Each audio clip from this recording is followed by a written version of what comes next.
नमो ज्ञानेश्वरा नमो ज्ञानेश्वरा। निवृत्ती व दारा सोपानदेवा। मुक्ताबाई नमो त्रिभुवन पावनी। आद्यत्रय जननी देवांची जयांची केलिया स्मरण। होय सकळ विद्यांचे अधिकरण। तेची वंदू श्री चरण श्री गुरूंचे ते नमस्कारोनी आता। ऋषिकेशं तदा वाक्यमिदमाह महीपते। अर्जुन उवाच सेनयोरुभयोर्मध्ये रथं स्थापय मेच्युत। ते वेळी अर्जुन म्हणतसे देवा, आता झडकरी रथ पेलावा। नेवोनी मध्ये घालावा दोही दळा। कैवल्य साम्राज्य चक्रवर्ती विश्वमौली ज्ञानोबाराय सकल ब्रह्मनिष्ठ गुरुजनांच्या परमकृपेने श्री भगवती ज्ञानेश्वरीच्या पहिल्या अध्यायाचा विचार करत असताना आतापर्यंत आपण राजा दुर्योधनाने सेनापती असणाऱ्या भीष्माचार्यांचं रक्षण करावं अशा प्रकारची सूचना सर्व महारथी योद्ध्यांना केल्यानंतर दुर्योधनाच्या अंतःकरणामध्ये उत्साह निर्माण व्हावा किंवा दुर्योधनाचे शब्द ऐकल्यानंतर भीष्माचार्यांच्या अंतःकरणामध्ये संतोष प्राप्त झाला आणि त्या आनंदाने त्यांनी सिंहगर्जना त्याचबरोबर वीरवृत्तीचा अंगीकार करून शंखनाद केला। भीष्माचार्यांचं अनुकरण सर्व कौरव पक्षातल्या महारथी पुरुषांनी केलं आणि मग समोरच्या पक्षाने जर आपल्याला युद्धाकरता आवाहन केलं असेल तर आपणही युद्धाकरता सज्ज राहिलं पाहिजे। म्हणून पांडव पक्षामध्ये वास्तविक पहिल्या प्रथम सेनापतीने शंखनाद केला। यांच्याही पक्षामध्ये दृष्टद्युम्नाने पहिल्यांदा शंखनाद करायला पाहिजे होता, परंतु धर्मयुद्ध असल्यामुळे ज्या पक्षामध्ये परमात्मा विराजमान आहे त्या पक्षाची जबाबदारी परमात्मा स्वीकारत असतो। म्हणून भगवंताने अवलीळाची सहज पांचजन्य नावाचा आपला शंख वाजविला। भगवंताचं अनुकरण पांडवांनी केलं आणि पांडवांचं अनुकरण पांडव पक्षातल्या महारथी पुरुषांनी केलं। अर्थात कौरव पक्षातल्या लोकांनी शंखनाद केल्यानंतर जो काही भयानक शंखाचा नाद परिणाम झाला त्या परिणामाचा परिणाम पांडवावर मात्र काही झाला नाही। अर्थात धार्मिक वृत्ती असणाऱ्या पुरुषाच्या अंतःकरणामध्ये कोणत्याही प्रकारच्या प्रतिकूल परिस्थितीचा क्षोभ निर्माण होत नाही। जसं की आपण एक दिवस विचार केला होता, मग मेरूपासूनी थोरे देह दुःखाचिनी डोंगरे। दाटी जोपा परी भारी चित्त न दाटे। हे शंखनादाचा परिणाम म्हणजे काय? परिस्थितीचाच परिणाम आहे की नाही? म्हणजे प्रतिकूल कोणताही प्रकारचा प्रसंग जरी आला तर धार्मिक व्यक्तीच्या अंतःकरणावर त्याचा काहीच परिणाम होत नाही। अर्थात विकार किंवा क्षोभ निर्माण होत नाही, परंतु धार्मिक पुरुषाचं नीतिबल, आत्मबल, धृतिबल या सर्व बलांनी ते संपन्न असल्यामुळे त्यांनी केलेला शंखाचा परिणाम या कौरवावर झाला। यात नवल काय आहे? पांडवांच्या पक्षातील योद्ध्यांच्या शंखाचा ध्वनी तो तर परिणामकारक होताच होता, पण त्या प्रतिध्वनीचा सुद्धा प्रतिध्वनी जेव्हा निर्माण होत राहिला तेव्हा तो प्रतिध्वनीसुद्धा कौरवांच्या हृदयाचं भेदन करीत राहिला। भगवंताने विचार केला, असाच जर हा आवाज होत राहिला तर न जाणो युगांत होऊ शकतो। म्हणून भगवंताने संकल्प मात्रे करून तो संपूर्ण आवाज आवरला। मनोनी विश्व सावरले। एरवी विचार केला तर युगांत प्रसंग प्राप्त झालाच होता। आता भगवंतांनी तो आवाज जरी आवरला तर त्याचा प्रतिध्वनी किंवा पडिसाद ज्याला म्हणतात तो मात्र काही लवकर शांत झाला नाही आणि त्या प्रतिसादाने सुद्धा कौरवांच्या हृदयाला भेदन करण्याचं काम केला। जेव्हा जेव्हा तो प्रतिध्वनी ऐकला ते सगळे एकमेकाला म्हणू लागले, सावध रे सावध, स्वतः सावध व्हा बरं, स्वतःला सावरा, धैर्य काही सोडू नका, आपणही सावध व्हा आणि आपल्या अधिपत्याखाली असणाऱ्या सगळ्या सैनिकांनासुद्धा आपण आश्वासित करा। हे सगळं पाहिल्यानंतर खऱ्या योद्ध्याला युद्धाचा प्रसंग आला तर भीती वाटत नसते, त्याच्या अंगामध्ये उत्साह संचार होत असतो। सुरुवातीला कधी कधी भीती वाटू शकते, पण एकदा जर त्याला त्यातला पराक्रम कळाला की मग मात्र भीती वाटत नाही. चांगल्या योद्ध्याला भीती वाटत नसते, नूतन योद्ध्याला भीती वाटण्याची शक्यता असते. जसं की उदाहरण पाहिलं, उत्तर वैराटीचा राजा, पळता तुका निघालासी झुंजा, हा क्षात्र स्वभाव तुझा झुंजविल तुते, असं म्हटलंय की नाही. तर झुंजविल तुझं, उत्तराचा असणारा पुत्र नाही, विराटाचा पुत्र असणारा उत्तर, तो युद्धा करता आला आणि अथांग समुद्र त्याने पाहिला तर त्याचे हातपाय थरथर कापू लागले. तो अर्जुनाला असं म्हणतो आहे, या युद्धातून आपण युद्ध नंतर करू, पहिल्यांदा घरी जाऊ. म्हणे आता रणांगणावर आल्यानंतर क्षत्रियानी पळवणे जाणे, ते कोण साहे लाजीरवाने. क्षत्रियानी रणांगणातून पळायचं नसतं. क्षत्रिय रणांगणामध्ये जर आला तर त्याला दोनच गती आहे, हतो वा प्राप्स्यसि स्वर्गम, जित्वा वा भोक्ष्यसि महीम. जर तो युद्धामध्ये हत झाला, मारला गेला तर अनायासे स्वर्ग प्राप्त आहे, आणि जिंकला तर पृथ्वीचं सम्राटपद त्याला मिळतं. नूतन योद्धा घाबरू शकतो, अनुभवी योद्धा मात्र घाबरत नाही. हे योद्ध्याचं कशाला सांगायचं? आपल्याला तसं होतं की नाही. आपल्याला पहिल्यांदाच कीर्तन करायला समजा संधी मिळाली, काय होतं, हे अनुभवाची जोगे नवे बोला ऐसे. समोर जर सगळा समाज जर आपण पाहिला तर आपले हात थरथर कापतात. थंडी जरी असेल तरी घाम येतो बघा. क्रोरे मारो तेव्हा सांगतात ना, भर हिवाळ्यात घाम आला त्याला, असं होतं की नाही. म्हणजे घाबरतो आपण. आणि तोच व्यक्ती अनुभवाने प्रौढ जर झाला तर मग मात्र अथांग समाज पाहिला तर त्याला उत्साह येतो सांगण्यासाठी. हे जसं आपल्यामध्ये घडावं तसं चांगल्या प्रकारचा प्रसंग पाहिला की क्षत्रियाला मात्र पराक्रमाची आठवण होते. किंवा एखाद्या देशाचं युद्ध प्रारंभ झालं तर सैनिकाला त्यामध्ये स्फुरण चढत असतं, त्यामध्ये वीरश्रीचा संचार होत असतो. आपण इतिहास वाचा म्हणजे आपल्या लक्षात येईल. ज्याप्रमाणे सिंहगड घेण्यासाठी मावळे गेलेत आणि मग सुभेदार पडले तर त्यांनी उड्या टाकण्याकरता प्रारंभ केला. सूर्याजीने सांगितलं, मी दोर अगोदरच कापून टाकलेले आहे, आता एक तर या कड्यावरून उड्या टाकून मरा, नाहीतर शत्रूशी लढा. आणि मग ते लढले ना, त्वेषाने लढले. सैनिक कमी होते पण त्यांनी पराक्रम गाजवला. चांगल्या योद्ध्याला मात्र प्रसंग आठवला युद्धाचा की वीरश्रीचा संचार होतो. म्हणून ज्याच्या ध्वजावर कपी हनुमंतराय विराजमान आहे, अशा पांडवांनी सगळे व्यवस्थित धृतराष्ट्रपुत्र पाहिले आणि आता एकमेकावर हे शस्त्र चालवणार आहे असा प्रसंग प्राप्त झाला तर स्वतःचं गांडीव नावाचं धनुष्य सहज अर्जुनाने उचललं. ज्ञानोबा म्हणतात, त्यांचा तो सगळा पराक्रम पाहिला सगळ्या लोकत्रयाला भीती वाटू लागली, पण अर्जुनाला मात्र संतोष प्राप्त झाला. ते देखील या अर्जुने संतोष घेऊनी मने, मग संभ्रमे सेने देठे घाली तसे, तव संग्रामी सज्ज झाले सकळ कौरव देखिले, तव लीला धनुष्य उचलिले पांडुकुमारे. अर्जुनाने तो संपूर्ण प्रसंग पाहिला, त्याच्या मनात भीती नाही वाटली. बरं, आता वास्तविक शंखनादाचाच परिणाम एवढा झाला होता की चांगाचे दात बैसले, एका उभयाचे प्राण गेले, ऐकोनी ब्रह्मा व्याकुळ, सृष्टी गेली रे गेली. हे सगळे परिणाम झाले होते की नाही. पण हा सगळा परिणाम अर्जुनावर परिणाम कोणताच होऊ शकला नाही. परिणामाचा परिणाम नाही झाला. उलट अर्जुनाने ते पाहिलं की त्याच्या मनामध्ये समाधान प्राप्त झाला. वा, असं युद्ध प्रसंग आपल्या जीवनात प्राप्त झाला की यामध्ये आपल्याला अजरामर कीर्ती प्राप्त होऊ शकते. संतोष घेऊन मने. आणि मग अत्यंत आवेशाने त्याने सगळ्या सैनिकांमध्ये नजर टाकली.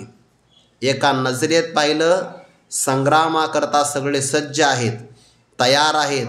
सगळ्या कौरवांना पाहिलं आणि मग त्याला वीरश्रीचा संचार झाल्यामुळे लीलया सहज विशेष कोणत्याही प्रकारची ताकद सामर्थ्य न वापरता पंडुकुमाराने आपलं धनुष्य उचललं. आणि धनुष्य उचलल्यानंतर काय सांगितलं तर ते पुढच्या श्लोकामध्ये सांगतात, ऋषिकेशम तदा वाक्यम इदम आह महीपते अर्जुन उवाच सेनयोः उभयोः मध्ये रथम स्थापय मेच्युत. पहिल्या श्लोकाच्या पूर्वार्धामध्ये जो भाव आहे तो धृतराष्ट्राकरता वापरलेला आहे आणि उत्तरार्धामध्ये भक्तराज अर्जुनाचं वाक्य संजयजी सांगतात, हे महीपते, या संपूर्ण पृथ्वीचे आपण सम्राट आहात, धृतराष्ट्राकरता वापरला आहे. यातला भाव असा आहे, महीपते म्हणत असताना ज्याप्रमाणे ही पृथ्वी स्थिर राहते, पृथ्व्या भूते वहावी हे आज्ञा माझी.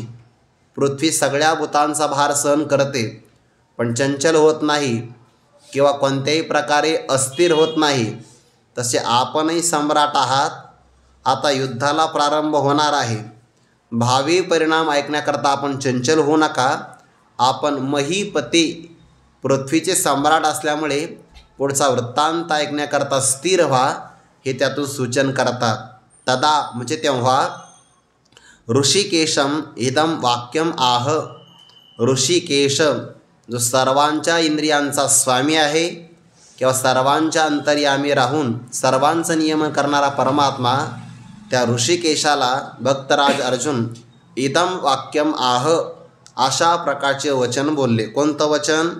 अर्जुनजी म्हणतात, हे अच्युत, जो कोणत्याही काळामध्ये च्युत होत नाही, ज्याच्या स्वरूपामध्ये देश काल वस्तू यांच्या रूपाने कोणता विकार प्राप्त होत नाही, म्हणून हे अच्युत मे रथम, माझा रथ उभयोः सेनयोः मध्ये, दोन्ही सैन्यांच्या मध्यभागी स्थापय, आपण चांगल्या प्रकारे स्थापित करा, अर्थात उभा करा. या श्लोकावर ज्ञानोबा एकच ओळी सांगतात. ती वेळी अर्जुन म्हणत असे, देवा आता जड करी रथ पेलावा, नेवोनी मध्ये घालावा दोही दळा. ती वेळी कोणत्या प्रसंगाला? ज्या प्रसंगाला अर्जुनाने या कौरव पक्षावर नजर टाकली आणि कौरव पक्षावर दृष्टी पडल्याबरोबर युद्धाचा चांगला प्रसंग पाहिल्यानंतर अर्जुनाच्या मनामध्ये संतोष प्राप्त झाला, ती वेळी किंवा संग्रामी सज्ज झाले सकळ कौरव देखिले, ते वेळी किंवा लीला धनुष्य उचलिले पांडुकुमारी, ती वेळी. हे सगळ्या वेळी ध्यानात ठेवावं लागतात. म्हणजे संतोष प्राप्त झाला, सगळ्या कौरवांना पाहिलं, सगळे तयारच आहे, असं ज्यावेळी अर्जुनाने अवलोकन केलं, ते वेळी अर्जुन देवा म्हणत असे. भक्तराज अर्जुन देवाला म्हणतात, देवा आता म्हणजे यानंतर जड करी, लवकरात लवकर रथ पेलावा. वास्तविक युद्धाला शंखनादामुळे प्रत्येकाने एकमेकाला आव्हान दिलेलंच आहे आणि मग मध्यंतरी जास्त वेळ जाणं हे चांगलं नसतं. उत्साह जो असतो की नाही, तो उत्साह सांभाळावा लागतो. 13व्या अध्यायामध्ये एक ओवी बघा की ज्याप्रमाणे कान्न पवतारणाचा ठाऊ सांभाळीजे जैसा आऊ. आपल्या ठिकाणी आलेला आवेश कुठपर्यंत सांभाळावा? जोपर्यंत युद्धाचा प्रसंग प्राप्त होत नाही तोपर्यंत. आणि युद्धाचा प्रसंग प्राप्त झाला आणि आवेश वापरला नाही तर तो थंड होण्याची शक्यता असते. ते जेव्हा लोहार शस्त्र तयार करतात की नाही, आयरन असते त्यांच्याकडे, लोखंड लालबुंद तापवतात आणि त्यावर घणाचे घाव घालतात. पण केव्हा घालतात? त्या विस्त वातून ते लोखंड बाहेर काढल्याबरोबर कते म्हणतात, हो द्या ठायची चाल. असं नाही, एवढा वेळ ते थांबत नाही. कारण जर त्यांनी ते थांबलं, थंड झालं, तर ते आकाराला येत नाही. जोपर्यंत तप्त लालबुंद असेल तोपर्यंत त्यावर घाव घालावे लागतात. तसं युद्धामध्ये सुद्धा वेळ जाऊ देता येत नाही. म्हणून झड करी रथ पेलावा, लवकरात लवकर अतिशय घाईने आपण रथ हाकावा. पेलावा म्हणजे हाकावा, सोडावा किंवा न्यावा, असे 3 अर्थ होतात शब्दकोशामध्ये. पण कोण देवाला आज्ञा करू शकतं? बरं, देवाला आज्ञा कोण करू शकतं? जो अर्जुन आहे तोच आज्ञा करू शकतो. अर्जुन शब्दाचा एक अर्थ होतो ऋजु स्वभावाचा जो आहे, ऋजुत्वात म्हणजे सरळ स्वभावाचा किंवा ज्याच्या स्वभावामध्ये आर्जवता आहे. ज्ञानीपुरुषाचं 13व्या अध्यायामध्ये आर्जवम नावाचे एक लक्षण आलेलं आहे आणि ते आर्जव सांगत असताना मला वाटतं अहिंसा पद झालं की लगेच आर्जव आलं आहे बघा. अमानित्वम अदंभित्वम अहिंसा क्षांती आर्जवम. क्षांतीच्या नंतर आर्जव नावाचं लक्षण आलं. 17व्या अध्यायामध्ये सुद्धा मनप्रसाद सौम्यत्वम मौनमात्म विनिग्रह भावसंशुद्धिरित्येत तपोमानसमुच्यते. तिथे सुद्धा बहुतेक आर्जव पद आलं आहे. देव द्विज गुरु प्राज्ञ पूजनम शौचम आर्जवम. तिथं आर्जव पद आलं आहे बघा. म्हणजे आर्जव शारीरिक तपातही असतं आणि आर्जव ज्ञानी पुरुषाच्या अंतकरणातलं लक्षणसुद्धा असतं. म्हणजे मनाचा सरळपणा त्यालाही आर्जवच म्हणतात आणि वागण्यातला सरळपणा त्यालाही आर्जव असं म्हणतात. त्या आर्जव पदाचं खूप गोड विचार आला आहे. ज्ञानोबा म्हणतात ज्याचं मन मोकळं आहे. आर्जव पदाकरता फक्त एक ओवी देता येईल आपल्याला. म्हणजे सगळ्याच ओव्या आहे पण त्यातली एक ओवी मात्र सर्वांचा सार सांगणार आहे. दिठी नोहे मिनदी बोलणे नाही संदिग्धी कवने सिहीन बुद्धी राहटो नेने. याला आर्जव असं म्हणतात. ज्याची दृष्टी कपटी नाही, बोलण्यामध्ये कोणताही संदिग्धपणा नाही आणि व्यवहार करत असताना कोणाच्याही बरोबर ज्याच्या मनामध्ये हीन भावना नाही, असा जो व्यक्ती वागत असेल समजून घ्यावं त्याच्या मनामध्ये पूर्ण आर्जव प्रगट झालेला आहे. या लागी सुमना आणि शुद्धमती जो अनिंदक अनन्य गती पैगा गौप्य ही परितया प्रती चावळी जे सुखे. आपण आपल्या जीवनाचं फार निरीक्षण चांगलं नाही करत म्हणून बऱ्याचदा आपल्यामध्ये उणीव राहते. सुरुवातीला जेव्हा आपण अध्यात्मामध्ये प्रवेश करतो ना तेव्हा आपलं अंतःकरण फार सरळ असतं, दृष्टी पण चांगली असते.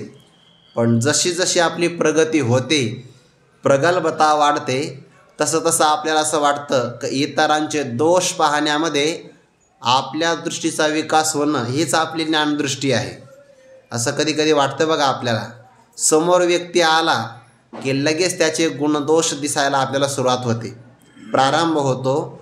तशी नजर आपली नसावी. दिठी नोहे मिनधी बोलणे नाही संदिग्धी कवने सिहीन बुद्धी राहटो नेने. असा स्वभाव जर असेल तर त्या स्वभावाला रुजू स्वभाव म्हणतात किंवा आर्जव म्हणतात. ज्याच्याकडे आर्जव आहे त्यालाच अर्जुन असं म्हणतात. तो अर्जुनच परमात्म्याला माझा रथ दोन्ही सैन्यांच्या मध्यभागी उभा करा अशी आज्ञा देऊ शकतो. आज्ञाच दिली आहे की नाही. नेवोनीमध्ये घालावा दोही दळा, दोन्ही सैन्यांच्या मध्यभागी माझा रथ आपण स्थापन करा किंवा उभा करा. कुठपर्यंत उभा करावा त्याची मर्यादा काल निश्चिती पुढच्या 2 श्लोकामध्ये सांगतात. यावदेता निरीक्षेहम योद्धुकामान अवस्थितान कैर्मया सो योद्धव्यम अस्मिन् रणसमुद्यमे योत्स्यमानान् वेक्षेहम ये यतेत्र समागताः भारतराष्ट्रस्य दुर्बुद्धेर युद्धप्रियचिकीर्षवः. पदच्छेद असा आहे. यावत एतान निरीक्षे अहम योद्धुकामान अवस्थितान कैहि मया सह योद्धव्यम अस्मिन् रणसमुद्यमे योत्स्यमानान् अवेक्षे अहम ये यते अत्र समागताः धार्तराष्ट्रस्य दुर्बुद्धेः युद्धे प्रियचिकीर्षवः. भगवंताला असं म्हणतात यावत जोपर्यंत अहम म्हणजे मी अस्मिन् रणसमुद्यमे या रणसंग्रामामध्ये योद्धुकामान अवस्थितान येता निरीक्षे युद्धाची अपेक्षा धारण करून स्थिर राहिलेल्या सगळ्या पुरुषांना जोपर्यंत मी चांगल्या प्रकारे निरीक्षण करून पाहत नाही, माझं पाहणं होत नाही, तोपर्यंत आपण रथ स्थापन करा. म्हणजे अर्जुना यांना पाहण्याची काय अपेक्षा आहे. हे सगळे तर युद्धाकरताच आले आहे. सगळे जरी युद्धाकरता आले असेल तर सगळ्यांच्याबरोबर युद्ध करण्यात वेळ जायला नको. जे मुख्य आहे त्यांच्याबरोबर युद्ध केलं पाहिजे की नाही. नाहीतर मग अलीकडच्या लहान लहान लोकांना किती वेळापर्यंत युद्ध करायचं. मुख्य महारथ्यांचा मला वेध घ्यायचा आहे. माया कैही सह मया योद्धव्यम. कोणाच्या बरोबर मला युद्ध करावं लागेल पहिल्यांदा हे तर पाहिलं पाहिजे की नाही. कारण भीमाने अगोदरच आरक्षण केलेलं होतं. म्हणजे भीमाने प्रतिज्ञा केली होती की 100 कौरवाला एकटा मी मारणार आहे. याचा अर्थ काय झाला, यातले जर 100 सुटले तर बाकीचे आपल्यालाच मारावे लागणार आहे. म्हणून कैही सह मया योद्धव्यम, कुणाकुणाच्या बरोबर मी युद्ध केलं पाहिजे. प्रसंग युद्धामध्ये असा झाला, 100 कौरवापैकी एखादा कौरव जर या चौघांच्या समोर आला आणि आता हे 4 जण त्यांना मारणार, तर धर्मराज, अर्जुनजी, नकुल आणि सहदेव यांना भीम आठवायचे की नको, भीमाने ठरवलं आहे आपल्याला शतक करायचे, उगा एखादा रन कमी नको पडायला. म्हणून 100पैकी एखादा समोर जरी आला तर हे 4 जण त्याला सोडून द्यायचे. कारण का, भीमाची प्रतिज्ञा अपूर्ण राहायला नको. नाही तर शब्द असा आहे, मया कैही सह योद्धव्यम, कुणाकुणाच्या बरोबर मी युद्ध केलं पाहिजे हे मला पाहावं लागेल. या ठिकाणी धार्तराष्ट्रस्य दुर्बुद्धेः योद्धे प्रियचिकीर्षवः ये यते अत्र समागताः योत्स्यमानान अहम अवेक्षे. दुर्बुद्धी असणाऱ्या धृतराष्ट्राच्या पुत्राचं अर्थात दुर्योधनाचं युद्धे प्रियचिकीर्षवः, युद्धामध्ये प्रिय करण्याची अपेक्षा धारण करून जे कोणी या ठिकाणी ये यते अत्र समागताः, जेही कोणी या ठिकाणी एकत्र आलेले असतील, योत्स्यमानान, युद्ध करण्याची अपेक्षा करणाऱ्यांना अहम अवेक्षे, मी त्या सगळ्यांना पाहू इच्छितो किंवा त्यांचं निरीक्षण करण्याची मला इच्छा आहे. जोपर्यंत माझं यांना पाहणं होणार नाही किंवा निरीक्षण केलं जाणार नाही तोपर्यंत आपण माझा रथ स्थापन करा. यावत तोपर्यंत, बरं, जोपर्यंत माझं निरीक्षण होणार नाही. यावत शब्द आला की तावत शब्द येतच असतो. जोपर्यंत माझं पाहणं होत नाही तावत तोपर्यंत माझा रथ आपण या ठिकाणी 2 सैन्यांच्या मध्यभागी उभा करा. खरं तर असं आहे, समोरच्या व्यक्तीचं कल्याण व्हावं, प्रिय करावं अशी अपेक्षा मित्राला असते की नाही.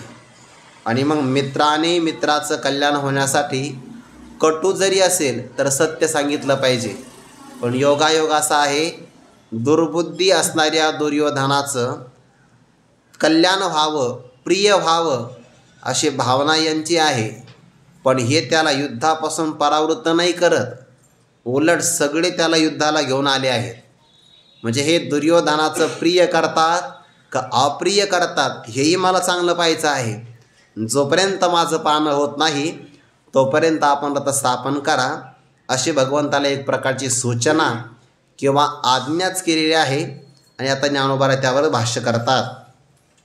जव मी नावेक हे सकळ वीर सैनिक, न्याहाळीन शेख झुंज तेजे, येथ आले असती आघवे, परिकवनी सीम्या झुंजावे, हे रणी लागे पहावे मनवुनिया. जव म्हणजे जोपर्यंत, नावेक म्हणजे क्षणभर. क्षत्रियाच्या ठिकाणी युद्धासाठी निरीक्षण शक्ती असावी, पण ती निरीक्षण शक्ती अल्प काळामध्ये जास्त पाहू शकेल इतकी असावी. म्हणून ज्ञानोबाने शब्द नावेक वापरलाय. बरं, नावेक म्हणजे क्षणभर.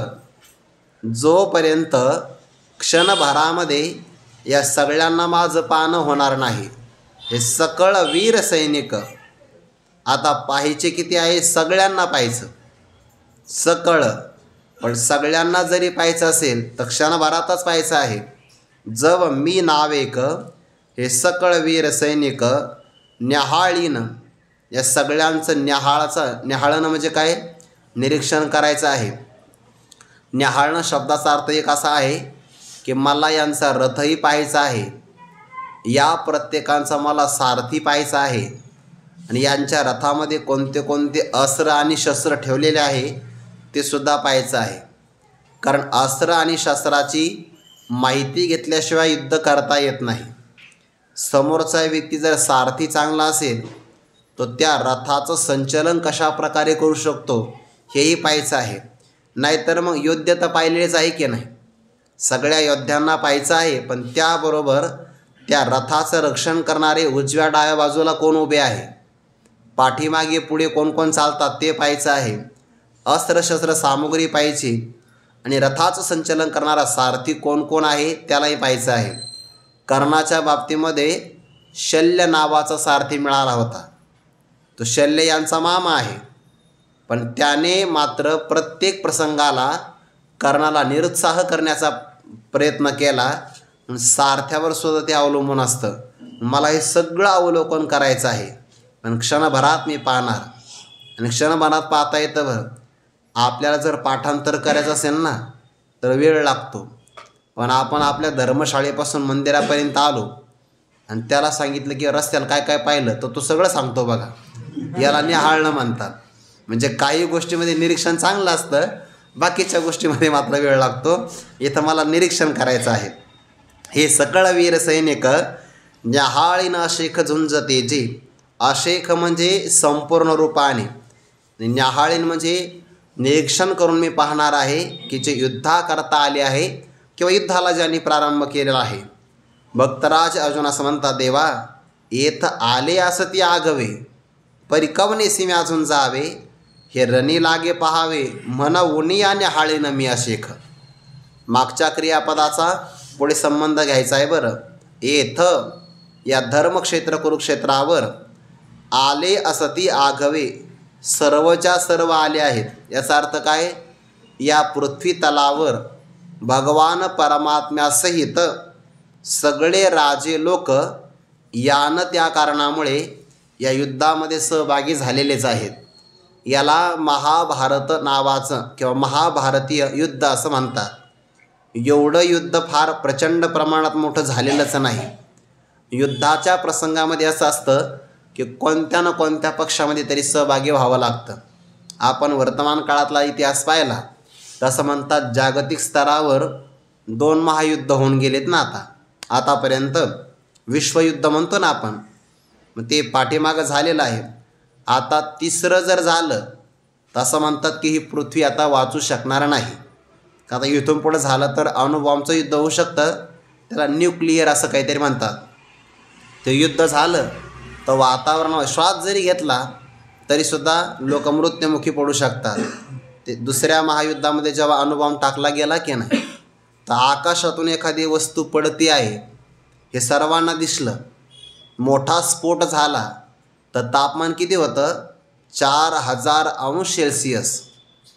आता 50पर्यंत जरी तापमान वाढलं, 50पर्यंत, तरी आपल्याला ते हानिकारक असतं. 4000 अंश सेल्सिअस तापमान झालं तर जाग्यावर सगळ्यांचा सांगडाच राहिला फक्त. म्हणजे शहराची राख होऊ शकते. भाव का? कारण युद्ध जर प्रारंभ झाला तर त्यामध्ये कोणत्या ना कोणत्या पक्षामध्ये सहभागी व्हावं लागतं. जसं हे इथल्या युद्धामध्ये झालं जागतिक स्तरावर, तसं त्याही महाभारताच्या काळामध्ये येथ आले असं ती आगवे, सर्वच्या सर्व अवनी तलावरचे लोक आलेलेच आहे युद्धासाठी. काही आमच्या पक्षात आले, काही दुर्योधनाच्या पक्षात आले, पण त्यामध्ये दुर्योधनाने आघाडी मारली होती म्हणून त्याने 11 औक्षिणी सैन्य तयार केलं आणि आमच्याकडे मात्र 7 औक्षिणी सैन्य आलं. महाभारत युद्धाचा हा परिणाम आहे. आले असं ती आघावे, परंतु कवनेसी म्या झुंजावे, मी मात्र कुणाच्याबरोबर युद्ध करावं. एक तर असं आहे की समोर मला कोणाकोणाच्याबरोबर युद्ध करावं लागेल हेही पाहिलं पाहिजे. म्हणजे मला माझी जबाबदारी निभावता आली पाहिजे. आणि दुसरा अर्थ असा होतो की माझ्या योग्यतेच्या समोर कोण कोण आहे हेही पाहिलं पाहिजे की नाही. मला युद्ध करणं तर भागच आहे, युद्ध करावंच लागणार आहे, पण समोर जर माझ्या योग्यतेचं असेल, ते कुस्तीचा आखाडा होतो ना, त्यामध्ये तुल्यबळ पाहावे लागतात. एक तर उंची असते आणि वजन असतं, त्यानुसार ते पाहावं लागतं बरं. म्हणून ते ऑलिम्पिकमध्ये कधीकधी जर आपलं वजन थोडंही जास्त भरलं तर आपल्याला सहभागी होता येत नाही. म्हणून काही काही ते सहभागी होणारे स्पर्धक जे असतात ना, ते आपलं वजन योग्य तुलनेत यावं म्हणून कधीकधी 1-2 दिवसाचा उपवास करतात, पाणीसुद्धा पित नाही. कारण त्या गटामध्ये जर आपलं वजन वाढलं तर आपल्याला स्पर्धेमध्ये सहभागी होता येणार नाही. जसं तिथं तुल्यबळ बघावं लागतं. कुस्तीसाठी सुद्धा वजन किती आहे, उंची किती आहे हे सगळं बघावं लागतं. नाहीतर गावाचा पैलवान आणि महाराष्ट्र केसरी पैलवान यांची बरोबरी नाही ना होणार. होईल काय माहिती आहे का, महाराष्ट्र केसरी बरोबर गावाकडचा जर पैलवान कुस्ती खेळू लागला तर महाराष्ट्र केसरीचा अपमान होईल. तो गावाकडं सांगू शकतो मी का सामान्य आहे का, मी बाकी कोणाबरोबर हात धरलाच नाही, डाव त्याच्याबरोबर टाकला, हा पाठ लागली माझी, पण मी मात्र त्याच्याबरोबर काय केलं, हिंमत केली. त्याची कीर्ती होत असते. जरी तो पडला तसं भक्तराज अर्जुनाला असं म्हणायचं आहे, जेरे संग्रामी हर जिंकेला निवात कवचांचा ठावो फेडेला. मी भगवान शंकराबरोबर युद्ध केलेलं आहे, त्यांना जिंकून घेतलं आहे, आणि जर माझ्या योग्यतेपेक्षा कमी असेल त्याच्याबरोबर मी युद्ध केलं तर उलट त्याचा पराक्रम वाढेल. हे सध्याला जे निवडणुकी वगैरे होतात की नाही, तर काही काही माणसाला माहीत असतं की आपला पराजय निश्चित आहे. त्यांना हेही माहिती असतं की आपलं डिपॉझिट जप्त होणार आहे, पण ते सांगताना काय सांगतात, मी कसा साधा आहे का, मी त्याला टप दिली. गावातले मतदान मिळत नाही त्याला, पण सांगताना मात्र तो म्हणतो की नाही. म्हणजे त्याचं त्या प्रकारे नाव लौकिक होत असतो, अशी त्याला अपेक्षा आहे. म्हणून येत आले असं ते आगावे, परिकवने सीमे अजून जावे. माझ्या बरोबरीचे कोण आहे, मला कोणाकोणांच्या बरोबर युद्ध करावं लागेल, हे रणे लागे पहावे म्हणून या. हे रणांगणामध्ये पाहावं लागतं म्हणून या. हे परमात्मन मे रथम स्थापय. दोन्ही सैन्यांच्या मध्यभागी माझा रथ आपण उभा करावा. भगवान असं म्हणतील, अर्जुना रणांगणात यांना पाहायची काय गरज आहे, हे अगोदर जन्मल्यापासून तुमच्या बरोबरच आहेत ना, यांचं निरीक्षण करावं याची काय गरज आहे. तसं नाही म्हणे, त्यांचा स्वभाव. भक्तराज अर्जुन पुढे सांगतात, हा स्वभाव आहे बरं इथला, पण इथे जरी अर्जुनजी त्यांचा स्वभाव सांगत असेल तर पुढे जाऊन अर्जुनाचा स्वभाव बदलणार आहे. पुढे ओव्या लगेच येणार आहे आपल्याला त्या. बहुत करुणी कौरव हे आतुर दुस्वभाव, वाटिवा बिनहाव बांधिती झुंजी. झुंजाची आवडी धरिती परिसंग्रामी धीरणवती. हे सांगोनी राया प्रती काय संजयो म्हणे. या दोन ओव्यांचा एकत्र विचार आहे. बहुत करुणी, पुष्कळ पद्धतीने जर विचार केला तर हे कौरव, कुरुवंशातले 100 असणारे कौरव कसे आहेत, आतुर, अत्यंत उतावळे आहे. म्हणजे यांना घाई फार झालेली आहे, युद्धासाठी घाई फार करतात हे. बरं तेवढंच आहे असं नाही, दुःस्वभाव, स्वभाव मात्र दुष्ट आहे. भक्तराज अर्जुनाला यांच्या दुष्ट स्वभावाची कल्पना आहे बरं, अभिमन्यूला नव्हती. आणि म्हणून चक्रव्यूहाचं भेदन करत असताना यांचा दुष्ट स्वभाव आपल्याला घात करू शकेल याची कल्पना अभिमन्यूला नसल्यामुळे ते चक्रव्यूहामध्ये गेले. पण जवळपास एका योद्ध्याच्या बरोबर यांनी अन्यायाने, अधर्म मार्गाने 6-6 जणांनी एकट्याबरोबर युद्ध केलं. वास्तविक युद्धाचा नियम असा आहे, एकाबरोबर एकाने युद्ध करायचं असतं, आणि तो अभिमन्यू तर लहान वयाचा आहे. म्हणून हे दुःस्वभाव, दुष्ट स्वभावाचे आहेत. पुन्हा युद्धामध्ये उतावळे आहेत, आतुर आहे. बरं पुढे वाटिवा विनहाव बांधिती झुंजी. वाटिव म्हणजे पराक्रम आणि हाव म्हणजे हौस. पराक्रम तर कोणताच अंगात नाही आहे, पण पराक्रम नसतानासुद्धा यांच्यामध्ये झुंजी हाव बांधिती.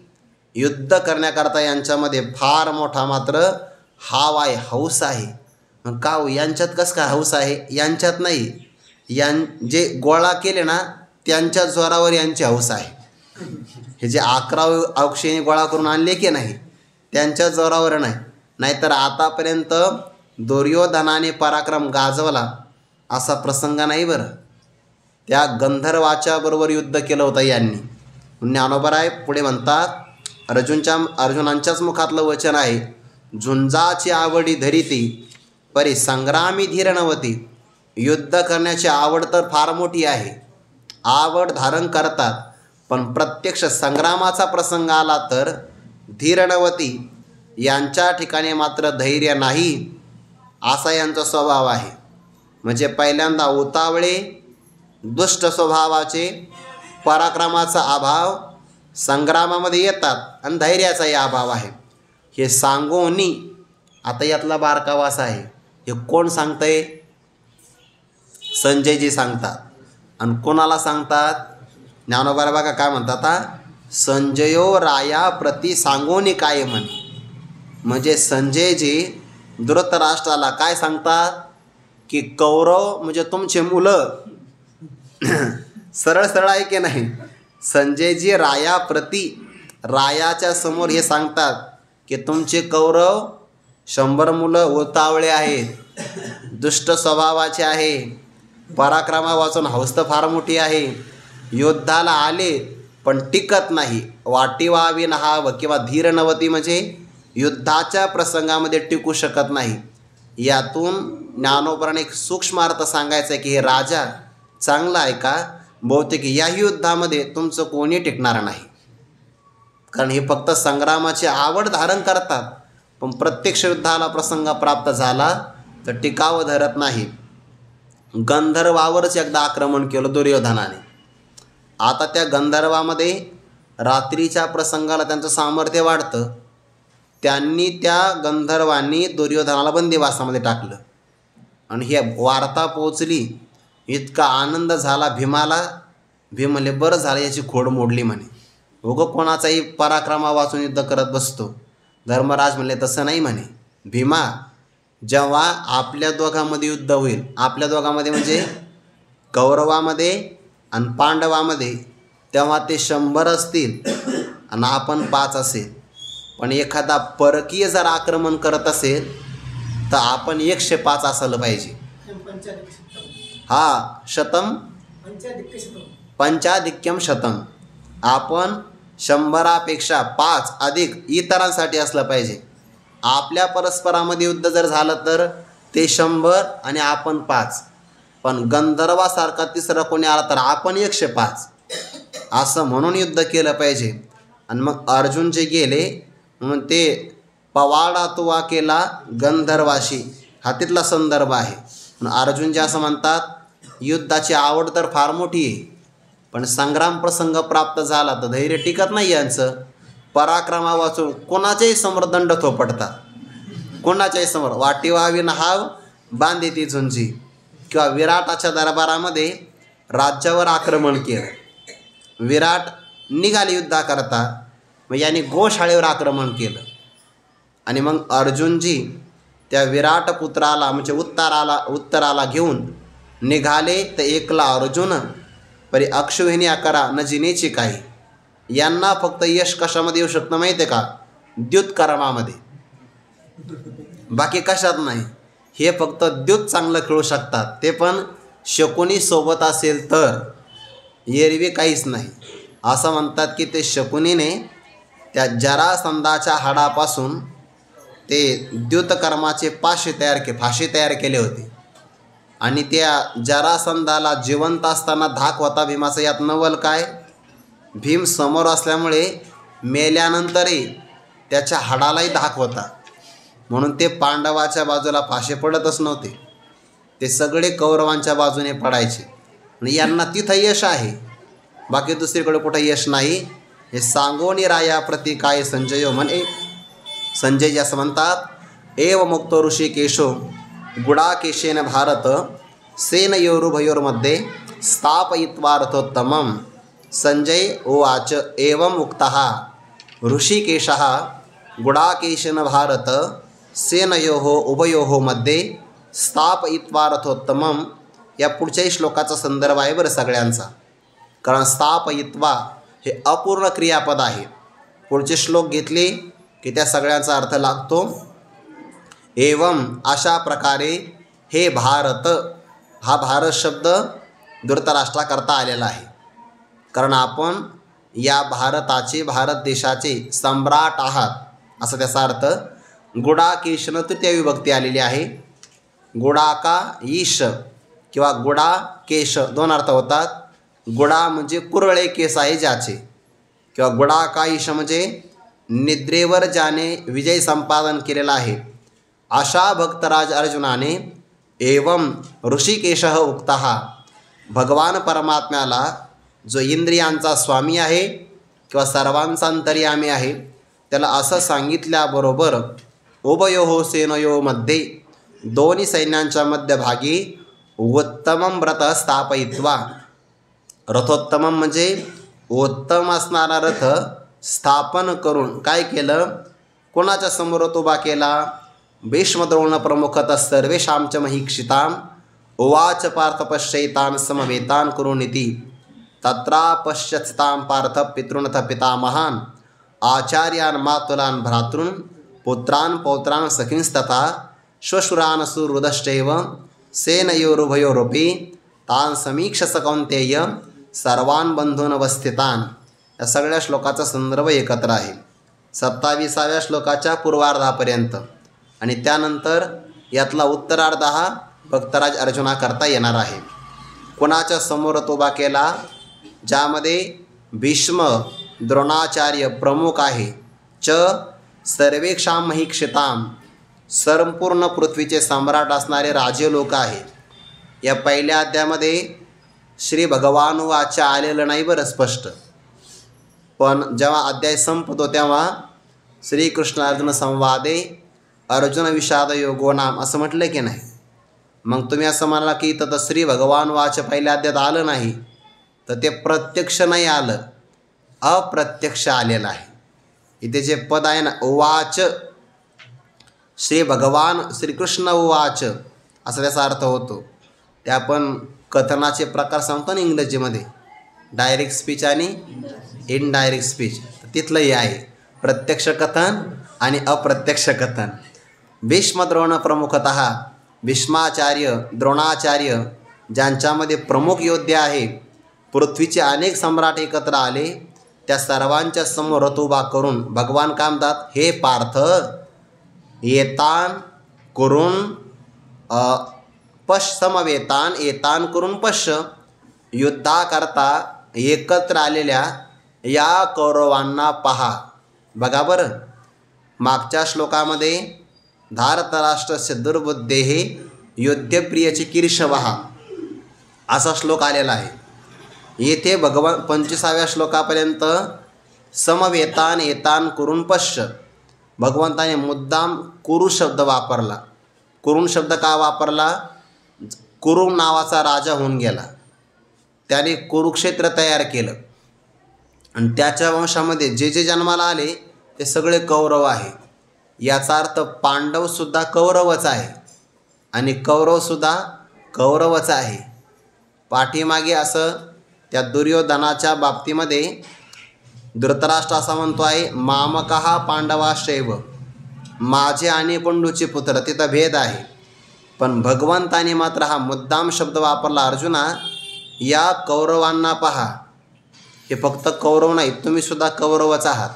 आणि मग एवढा शब्द ऐकला की अर्जुनाच्या मनामध्ये देवाला मोहाचं बीजारोपण करायचं होतं. अरे देव म्हणतात हे कुरुवंशी आहे आणि आम्ही सुद्धा कुरुवंशीच आहेत की नाही, मग हे तर आमचे नातेवाईक आहे. बस हेच भगवान वाट पाहत होते की नातेवाईकाचा संबंध जोडावा. मग येतान करून पश्य, या कौरवांना तो पाहून घे.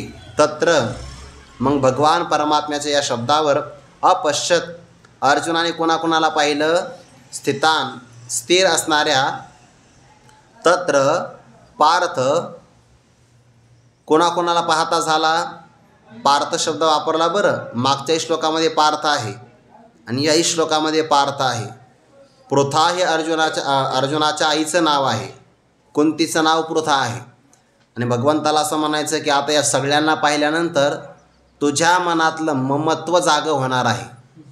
आणि ममत्व हा स्त्री स्वभाव आहे म्हणून शब्द काय वापरला, पार्थ. पाठीमागे शब्द होता कपिध्वज पांडव, पण इथं तो शब्द नाही वापरला, हे पार्थ पृथा पुत्र असणाऱ्या हे अर्जुना शब्द हा वापरला आहे. कारण शब्दात शक्ती असते, जो जो शब्द वापरला तशी तशी वृत्ती तयार होऊ शकते. म्हणून पृथा पुत्र आहे, स्त्री स्वभाव जागा होऊ शकतो तुझा आणि तू नक्की रडणारच आहे, आता हे होणार आहे पुढे. म्हणून हे पार्थ. मग त्या ठिकाणी पार्थ कुणाकुणाला पाहता झाला, पितृन आपल्या असणाऱ्या वडिलांना, म्हणजेच वडिलांचे भाऊ असणारे चुलते त्यांना पाहता झाला. पिता महान भीष्माचार्यांसारखे आजोबा त्यांना पाहिलं. आचार्यान द्रोणाचार्य कृपाचार्य, मातुलान शल्य वगैरे किंवा शकुनी हे मामाच आहे ना, मातुलान म्हणजे मामा. भ्रातृन दुर्योधनाधिक किंवा धर्मराजाधिक आपले भाऊ त्यांना पाहिलं. पुत्रान आपला असणार अभिमन्यू पुत्र किंवा दुर्योधनाचा लक्ष्मण नावाचा पुत्र त्यांना पाहिलं. पौत्रान नंतर असणारे आपले पौत्र म्हणजे नातू तेही त्याने पाहिले. सखींस्तथा आपले असणारे मित्र तेही पाहिले. श्वशुरान द्रुपद हा सासरा आहे त्यालाही पाहिलं. सुहृदः आपले असणारे संबंधीजन कृतवर्मा वगैरे या सगळ्यांना पाहिलं. कुठे? उभयो सेनयो अपि दोन्ही सैन्यांच्या मध्यभागी पाहिलं. सगळे नातेवाईक तर आलेले आहे आपले. आतापर्यंत काय म्हणलं होतं? बहुत करुणी कौरव आतुरद स्वभाव हे तुष्ट स्वभावाचे आहे. आणि इथे मात्र लगेच नातेवाईकाचा संबंध लागला.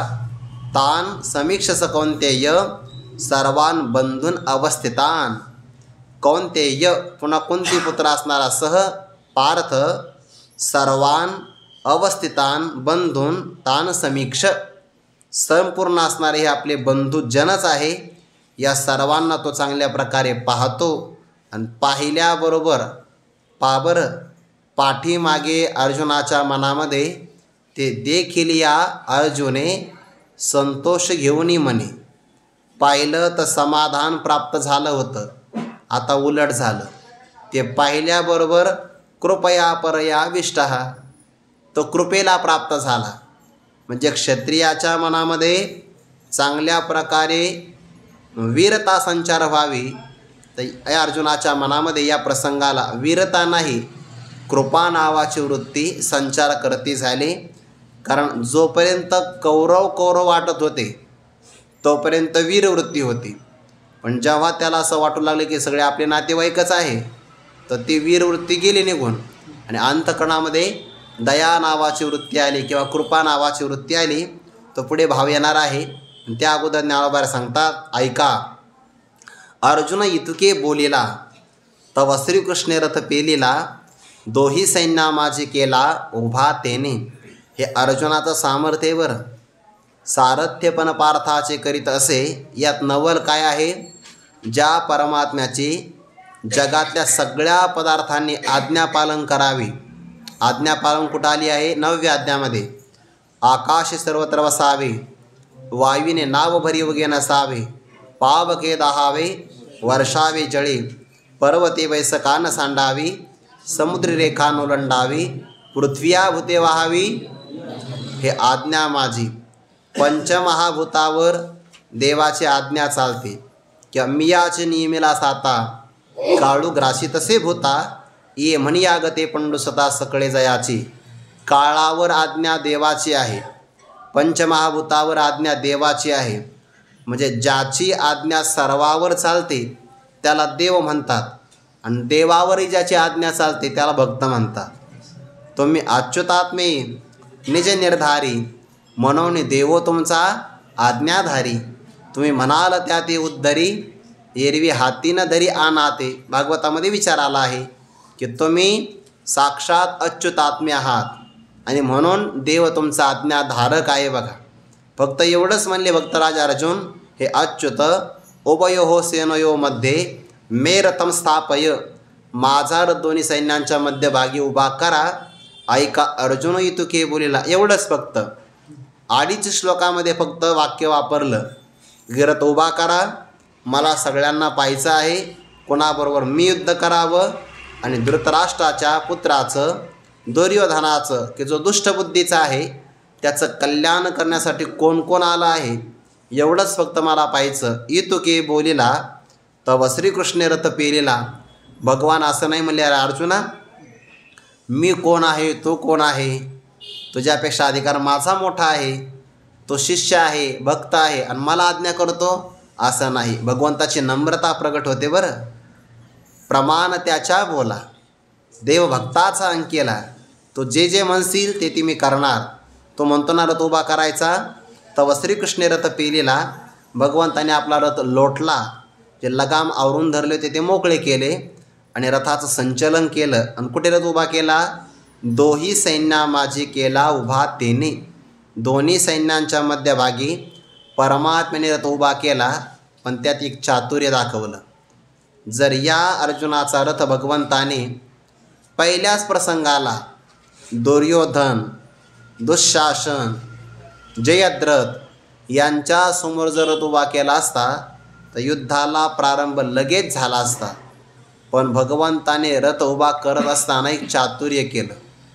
वास्तविक सांगितलं होतं अगोदर की धार्तराष्ट्रस्य दुर्बुद्धेः प्रियचे केशवः. प्रिय करण्याकरता कोण कोण आलं, आणि मग ते देवाने ठरवलं की बघू ना, आतापर्यंत युद्ध भरपूर केलं आहे अर्जुना तू, पण या युद्धाच्या प्रसंगाला समोर शत्रू रूपाने तू सगळ्यांना पाहतो, तुझ्या मनात ममत्व जागं होतं. मग भगवंताने रथ उभा करत असताना चातुर्य दाखवलं. कुठं उभा केला रथ? दुर्योधनाच्या समोर नाही उभा केला. श्लोकात आलं की नाही, धार्तराष्ट्रस्य दुर्बुद्धेः. बरोबर रथ त्याच्या समोर उभा करायला पाहिजे होता. भगवंताने तसं नाही केलं. ज्यांनी ज्यांनी अर्जुनावर उपकार केले पहिल्यांदा त्यांच्यासमोर, जे इथं भीष्मद्रोणादिक जवळीकेची सन्मुख पृथ्वीपती अनेक बहु आती ते तस्थिर करून या रथ अर्जुन असे पाहत तो दळभार समस्त संभ्रमेशी. मग देवा म्हणे देख देख हे गोत्र गुरु अशेख. आणि अगोदर काय? बहुत करुणी कौरव हे आतुर स्वभाव. मागच्या श्लोकामध्ये दुष्ट स्वभावाचे आहे, ओतावळे आहेत असं म्हटलं होतं, आणि फक्त 2-3 श्लोक मध्यभागी गेले की लगे गोत्र गुरु अशेख. हे तर आपले नातेवाईक आहे, आपले गुरुजन आहे. भाव बदलला की नाही? म्हणजे मनुष्याची वृत्ती कधी बदलेल काही सांगता येत नाही. वृत्ती बदलली की समोरच्या व्यक्तीकडे पाहण्याचा दृष्टिकोन बदलत असतो. जगामध्ये प्रतिकूल कायम कुणीच नसतो, आणि जगामध्ये अनुकूलही कुणी नसतो. हे व्यवहारात म्हणतात ना, राजकारणामध्ये कायमचे शत्रू कोणी नसतात आणि कायमचे मित्रही कोणी नसतात. सत्ता आली कोणी कोणाचे शत्रू आणि मित्र होऊ शकतात.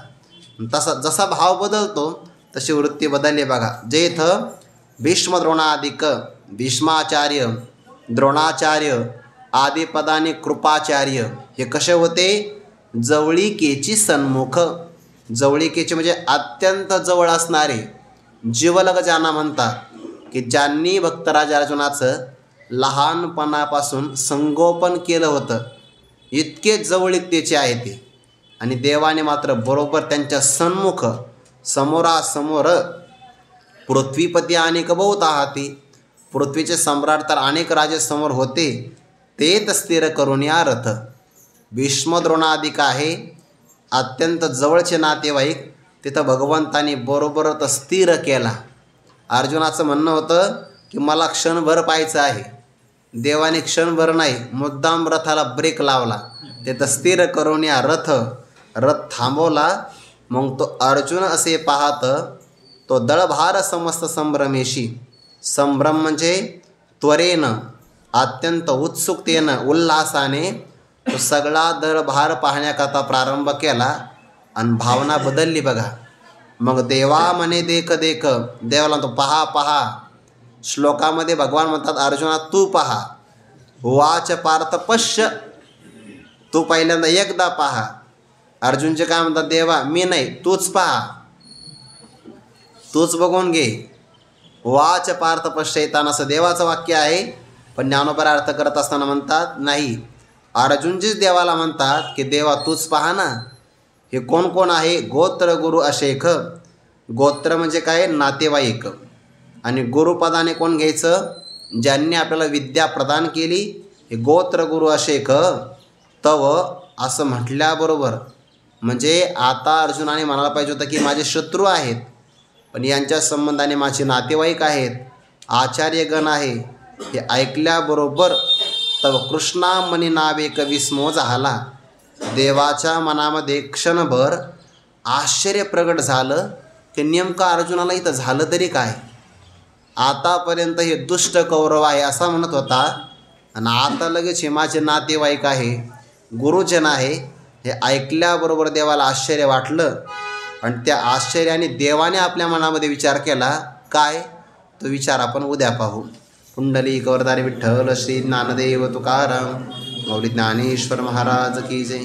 जगद्गुरु तुकाराम महाराज की जय. सद्गुरु जोग महाराज की जय.